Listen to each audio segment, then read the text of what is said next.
everybody, and welcome back to another episode of From BA to Broadway. You know who it is. It's me. It's Mr. Brennan Stefanik, bringing you your general programming reminders. Folks, every Monday we are here with the main episode, and every Friday we are here with our mini-series In the Spotlight. Just a note, we will be taking next week off for the holidays, and we're going to be doing some traveling, and it's going to be a busy, busy time of stuff, so we will be taking a nice little break, and we hope you do too. And also, if you have been keeping an eye on your social media, you might have noticed that we will be indeed going back to Broadway Con next year. That is Broadway Con. I think it's the 10th anniversary, so it's going to be a big special one. We will be there on Sunday, February 9th, doing a live recording of the podcast at 10:45 a.m. So please, please, please come out, say hi to us. We'd love to see you. We'd love to meet you. That is going to be in the Beekman/Sutton North room, same place we were last year, and we would love to have it filled with all of you lovely folks. So if you're going to Broadway Con, come see us. Let us know. But enough about that. Folks, today is Friday, so I am, of course, here with the one and only Mr. Daniel J. Solly. Danny, what's going on? Did you say you're going to be in the Sutton room? It's Beekman North/Sutton. Is it the name of the event space, or they cheekily named it after her? It is 2 rooms. Oh, I'm sorry. It's Beekman/Sutton North. It is 2 rooms that are kind of adjacent that they merge into one, so it's one big room. And it is, I think they are just generally called that in this venue. Is it like Laurie Beachman, Sutton Foster, or this is just... It's Beekman. Oh. Sorry. All right, whatever. I'm so sorry. I was like, that's so cute. They named all of the room after divas. That would be crazy. That would be if I was their office manager. Yeah, that'd be a little too much for me. So you're in the Adina room. Yeah, you'll be in the Patty room. You think you can be in the Patty room? Yeah, nice try. It's a very exclusive room. Absolutely not. Indeed. Danny, what are we talking about today? Today, we are talking about The Color Purple. The Color Purple. One of my faves. Do you know The Color Purple? I don't. At all? No, I don't. Oh my god. You don't know like the Color Purple CU Cinematic Universe? I know there is one, but I have not seen it, unfortunately. Wow. I did miss the Broadway production. Mm-hmm. What was that, 2015? Yeah. 2016-ish, yeah. I did miss that, unfortunately, and I have not yet seen the movie that just came out. Oh my god. And yeah, I'm not familiar with the original works. I love The Color Purple. I love it all. The book, the original movie, the musical, the movie musical based on the musical, based on the book, based on the movie. The musical, the series. So... The musical has lyrics and music by Brenda Russell, Allie Willis, and Stephen Bray. Obviously, it is based off of the 1982 novel The Color Purple by Alice Walker, and its 1985 film adaptation directed by Steven Spielberg. Alice Walker was the first African-American woman to win the Pulitzer Prize for fiction for The Color Purple. Wow. It is a classic American literature, wonderful, wonderful book. And something that I found really interesting about this show, this creative team, the people who wrote it, is that they are not necessarily musical theater writers. Interesting. And they haven't really written for the theater before or after The Color Purple. They are really renowned musicians in the music industry. And I think they were hired to write the musical by the producer, as opposed to a lot of times I feel like shows are written and then they shop around for a producer. Yeah. But I think because this had such famous IP, it was optioned for a musical, and then they hired musicians to write the show. For sure. The show, it's hard to describe the show because it's like an epic. It is like a dramatic epic that spans, 15, 20 years. But our protagonist in the show is Celie. She's an African-American woman living in the American South in the mid-20th century. And so the show begins when she is a young girl, and the show opens and she's pregnant with her father's baby. And we follow her through a forced marriage to a horrifically abusive man who we call Mister, her sexual awakening with a jazz singer named Shug Avery, her coming into her power, and her eventual reconciliation with her sister and best friend Nettie. And kind of the premise of the show is that when she gets given to her husband separates her and her sister, and she spends her entire life trying to find her sister. And it's about coming into your power and reclaiming who you are. And it's like such a beautiful, beautiful story. horrifically sad, very dramatic, but it's wonderful. Mm-hmm. And the musical was originally workshopped by the Alliance Theatre in Atlanta, Georgia in mid-2004 after producer Scott Sanders optioned the story from Alice Walker in 1999. The show then opened on Broadway at the Broadway Theatre in December 2005, directed by Gary Griffin and co-produced by Scott Sanders, Quincy Jones, and Oprah Winfrey. Wow. The production closed in February of 2008, and the original cast included LaShawn as Celie, Elizabeth Withers as Shug Avery, Brandon Victor Dixon as Harpo, and Renee Elise Goldsberry as Nettie. Renee Elise Goldsberry, obviously we all know her from Hamilton. Mm-hmm. They were nominated for a bunch of Tonys, but the only one to win is LaShawn's. And after LaShawn's left, Fantasia, who was famous at the time for her pop career, American Idol. I wasn't an American Idol kid, but Heard. I feel like you probably were. I was, but Fantasia, I think, was Fantasia one of like the very first seasons? I think Fantasia was like the second season. I think I had Right? just missed Fantasia. Because I think it was like Kelly Clarkson was like the OG winner. Yeah. And then I think it was Fantasia second. Because it was like Clay Aiken and Ruben Studdard and all them. Oh, Those were like the OGs winners. But I came in, my very first season of American Idol was Carrie Underwood, Bo Bice. Wow. That was yes. I was a big Bo Bice fan. I really was. you were. Yeah, I was devastated when you he were. lost. But looking back, I'm glad it happened the way it did, of course.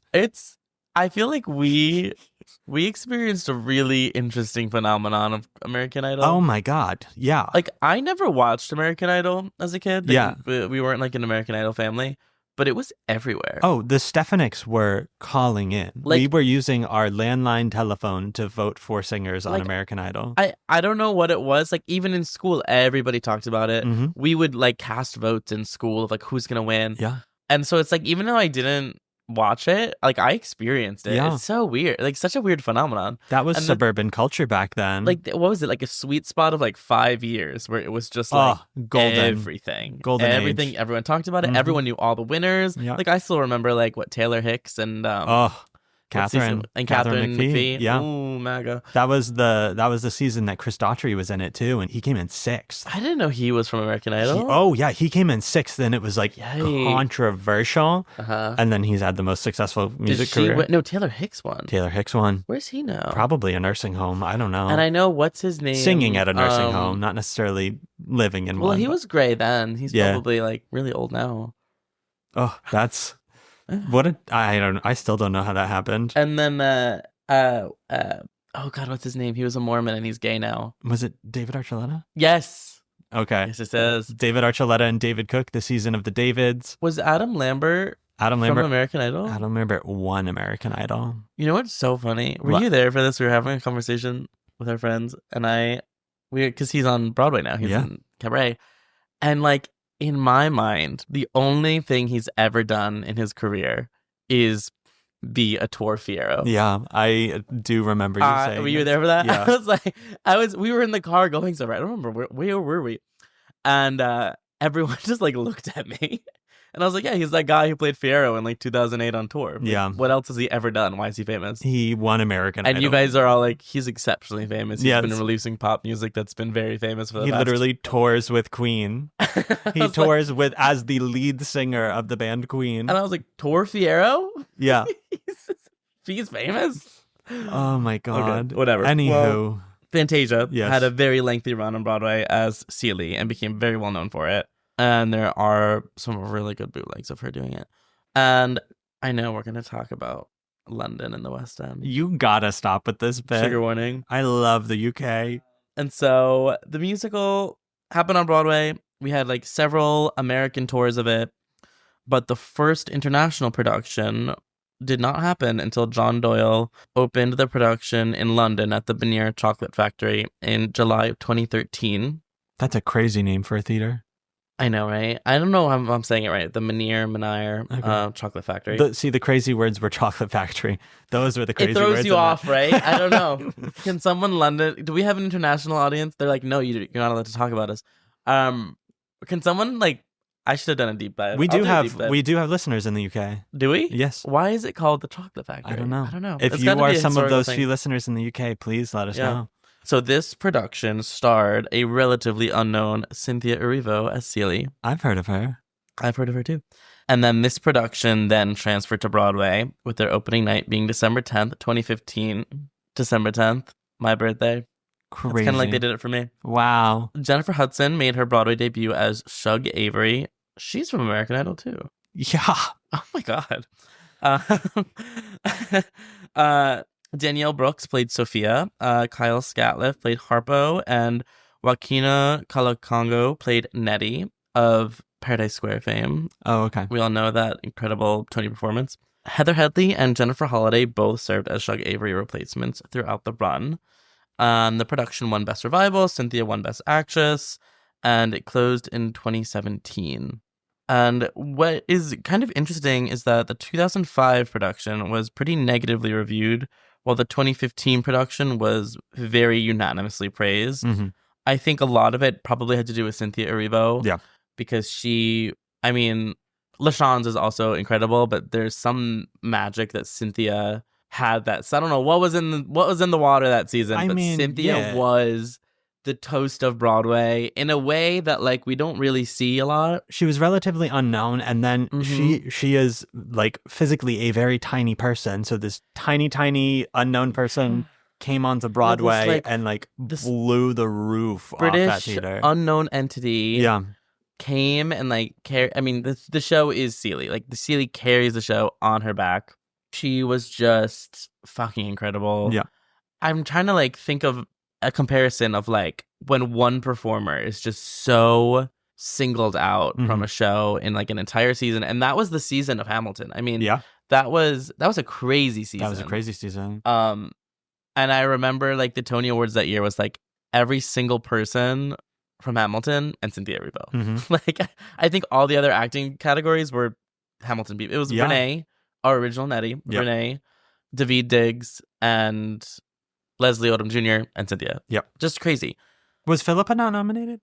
She was. Okay. That category was crazy. That was her, Cynthia, Philippa, Laura Benanti for She Loves Me, Jessie Mueller for Waitress. Oh my God. And I want to say there's a fifth one in there. There's Eddie Blickenstaff, Something Rotten?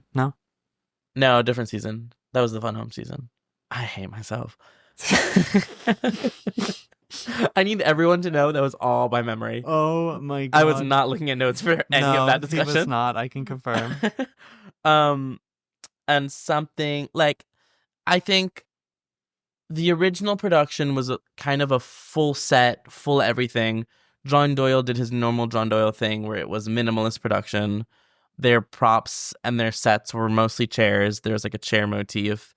And I didn't see the 2005. I saw the 2015 several times.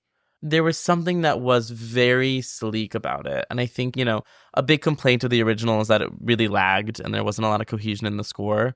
And there's something that feels very cohesive and streamlined about the 2015 revival. And it's one of those, I'd say 90% of the time, I really prefer original Broadway cast albums over any revival. Mm-hmm. But The Color Purple is one of those. Yeah. Color Purple, the cast is really good, but also there's something about the arrangements where they just cleaned everything up and it feels super cohesive in a way that I think it didn't in the original. My other example is Godspell. I think that revival cast album is the one to go to if you're ever going to listen to it. And this is kind of across the board of both movie adaptations and the musical. The Color Purple is really controversial. It is it's a banned book. It's a really highly banned book because there's a lot of trauma, there's a lot of violence, and there's really explicit homosexuality when Shug and Celie get together. And every production and every adaptation really, really waters that down. And it's more of a alluding to it, reading between the lines, one brief kiss between them in the musical. And I think that rubs people the wrong way. Okay. Rightly so. But I think there's also a conversation to be had. And I'm not the person to necessarily have this lead this conversation. But I saw a TikTok of someone who's talking about the Color Purple is so interesting in the way that it intersects Black culture, religion, and homosexuality and trauma, and it really openly discusses and explores all of those things.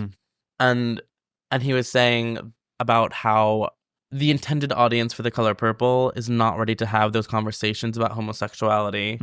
And so the creators know that, and if they were as explicit as they could have been, as the book is, it wouldn't reach the demographic in the same way that it does. Gotcha. Which I think is an interesting conversation. For sure. We should have someone on who can like delve more into that with us. Yeah. Because now this is a Color Purple podcast. Sorry, course. guys. But I saw the 2015 revival. I would say that is probably the greatest production of a show I have ever seen in my life. Wow. There's something about Cynthia. Like, when I say she made that stage her bitch.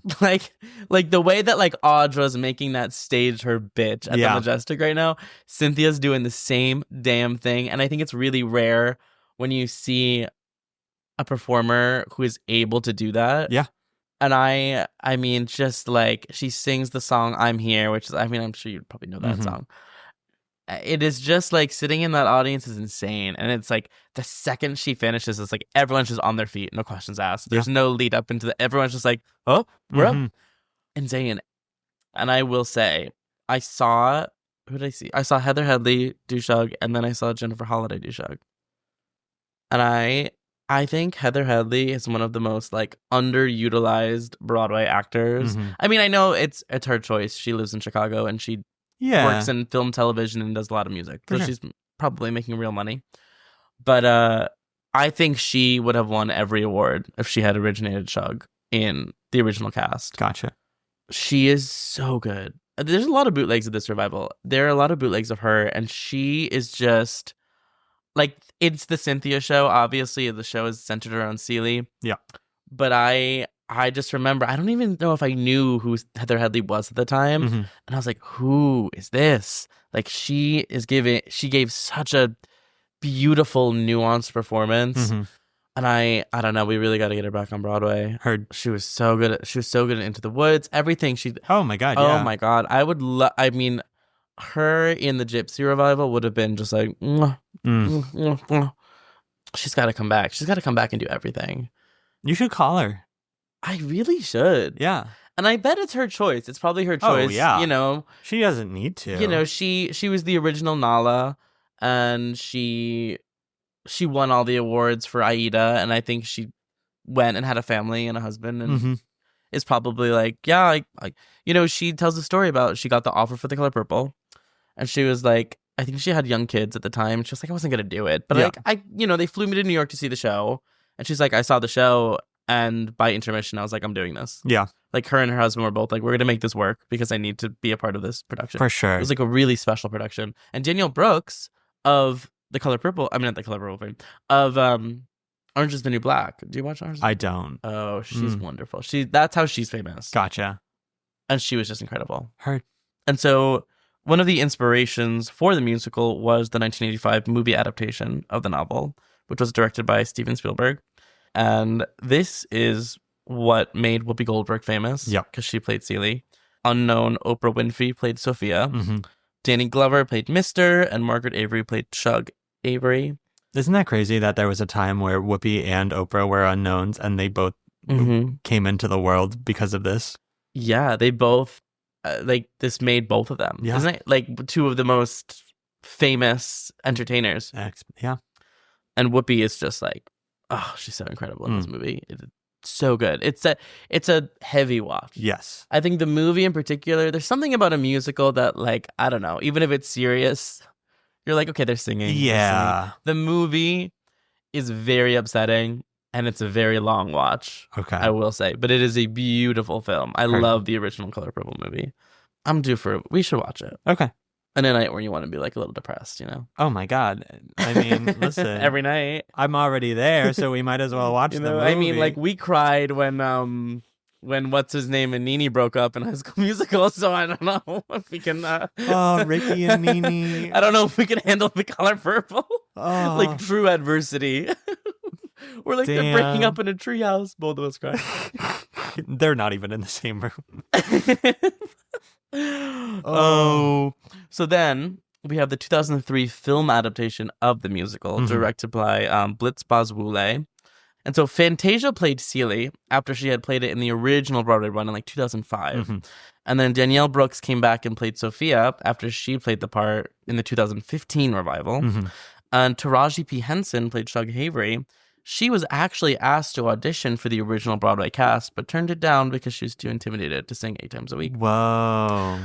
Coleman Domingo played Mr. He's phenomenal. He was Oscar nominated for Rustin last year, but he's also one of those guys who is just, I think he's been in the business for the past X amount of years and has done he film, TV, Broadway, he's done it all. Yeah. So he's just like around. I sat next to him on the subway.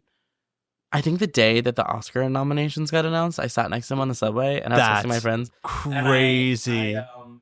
He's just a normal guy, like with his like Trader Joe's tote bag. Yeah. And I have one of those. Yeah, I know. Me That's too. relatable. And I put the Color Purple soundtrack on my iPod and I was holding it like this, hoping that he would notice. That's Danny, that is crazy. I was like, I can either approach this man and tell him how wonderful he is, or I can just try and force a genuine moment. I can slyly show him that I support his work. That's crazy.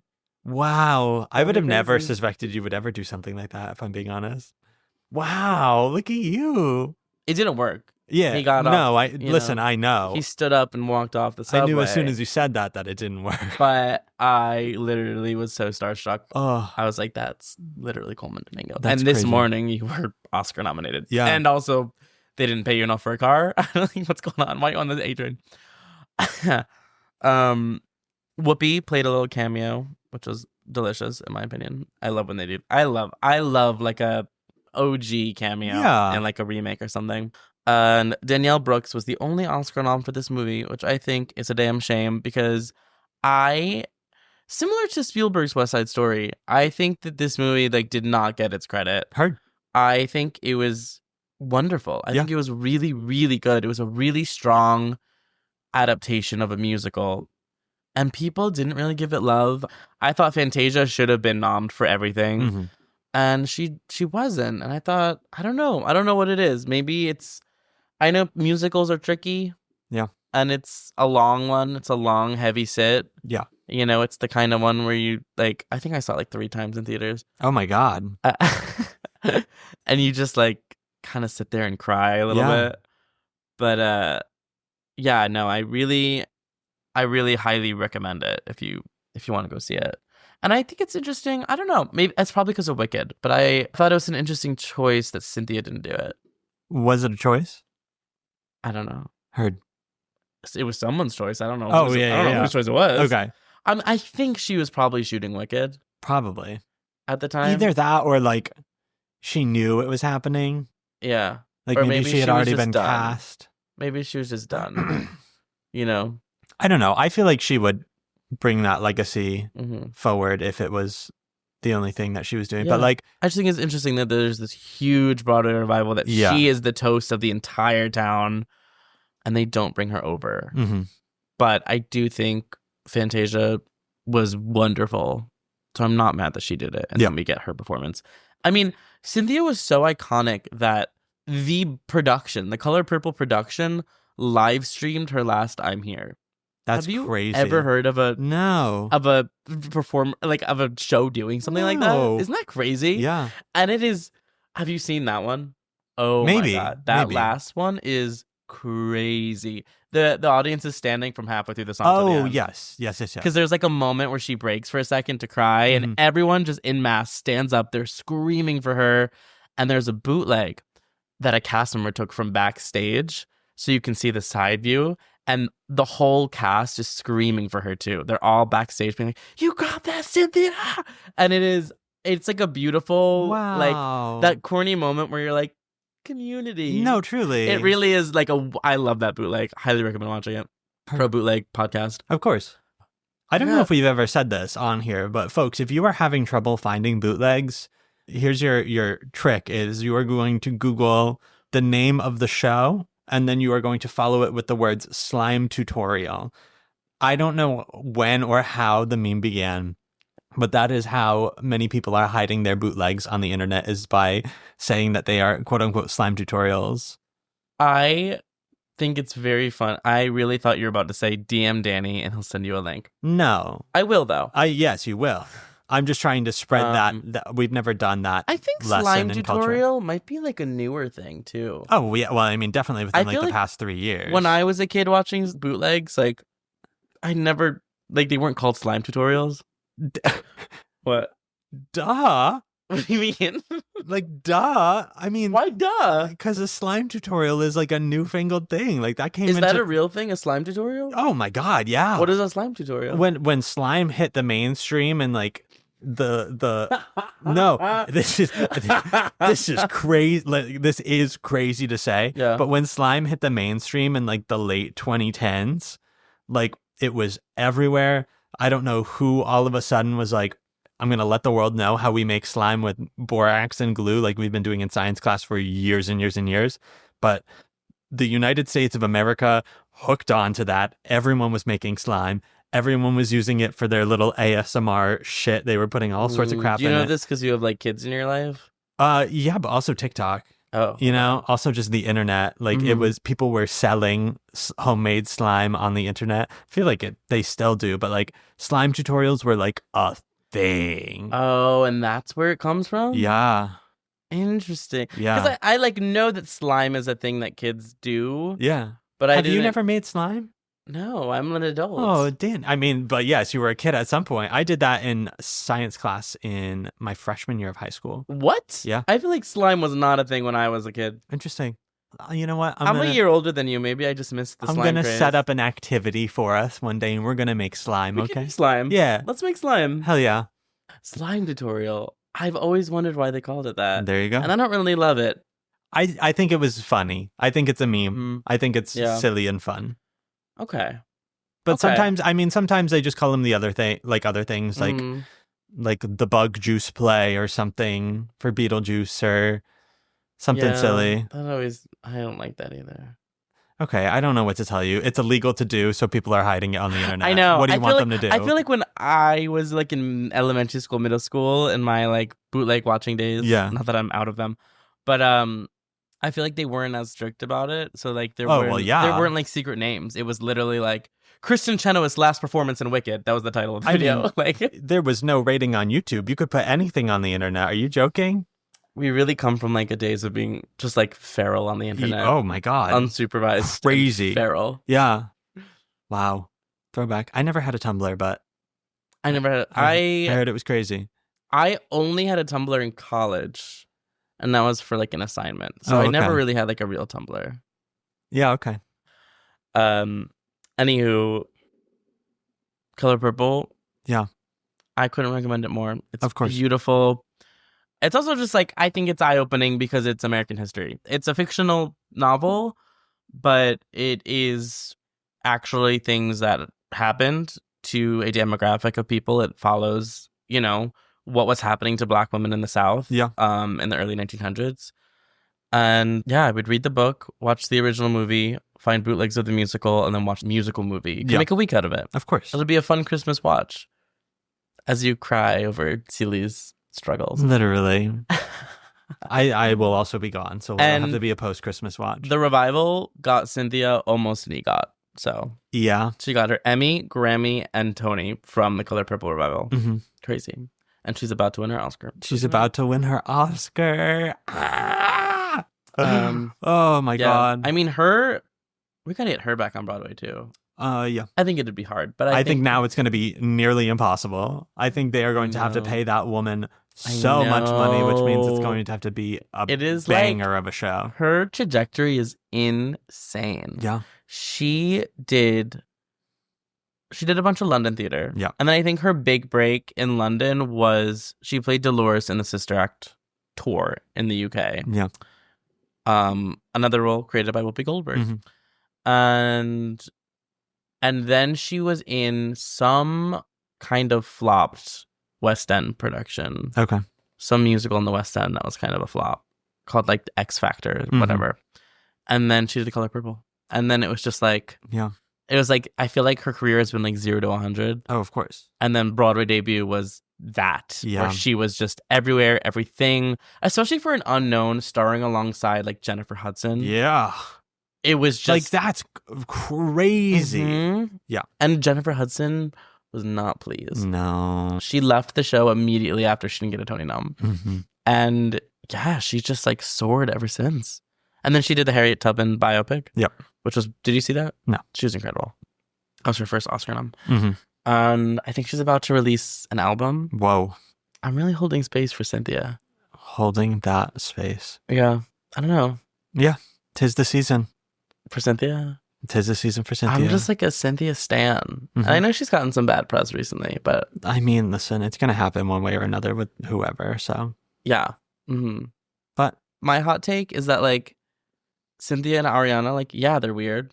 Of course they're weird. They're like little theater kids. we're all weird. If they weren't like weird and like probably a dash of insufferable, Yeah. they would be terrible performers. The thing is, like, That's the tea. If they weren't like crying all the time, they wouldn't be good at their jobs. We love them for this. think about the generations that are coming into the spotlight of like pop culture and Hollywood. Like the people that are our age, our generations that are taking the spotlight, we're all fucking weirdos. Like what's the last normal celebrity under the age of 35 that's come into the world? Well, I also just think those two in particular are like, people are a little confused because they're like theater kids. Heard. They're not like, what's the word?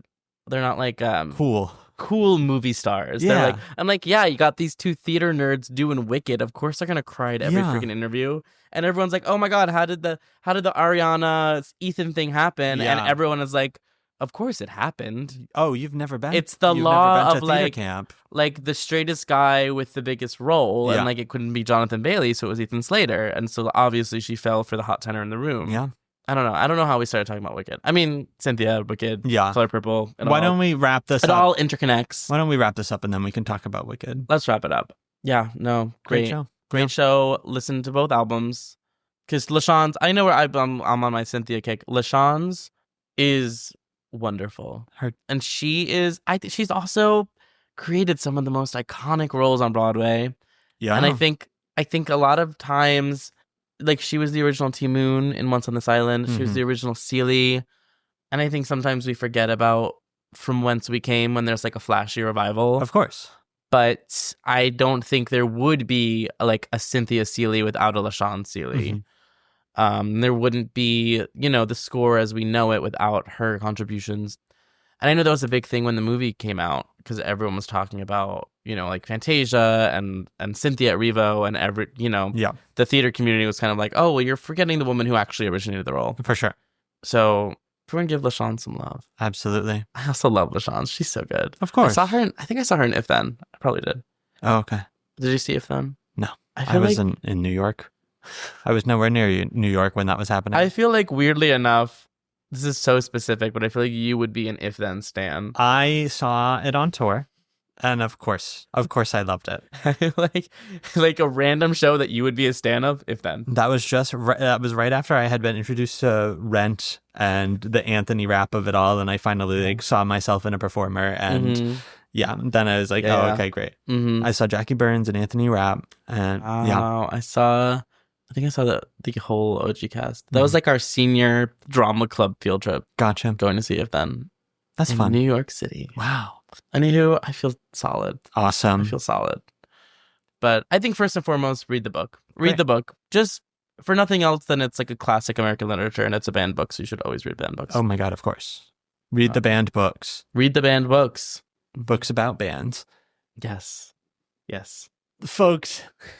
We're done. Folks, if there's a certain show you want to hear us talk about, you can let us know by finding us over on Patreon. That is patreon.com/BA2Broadway. All of our principal tier subscribers get to choose the shows we talk about, so come find us over there. As usual, you can find us on most social media platforms at BA2Broadway. You can find me at Brennan Stefanik. You can find me at DSauls. And until next week, folks. Oh, wait, actually, no. Next week we're off. I said that already. Until 2 weeks from now, folks. Bye. Isn't the next week that we're off? And then this episode is for the week after that? This episode is for 2 days from now. Oh my God, you're right. It's Wednesday. Yeah. Okay, so this airs this Friday. Yeah. And then next Friday we're off. Exactly. And the week after that we're back. Okay. Okay. You got it? Yeah. Great. I'm going to We should hit keep stop that now. From BA to Broadway is created, produced, and edited by Brennan Stefanik, music by Dylan Kaufman, and cover art by Jordan Vongsithi.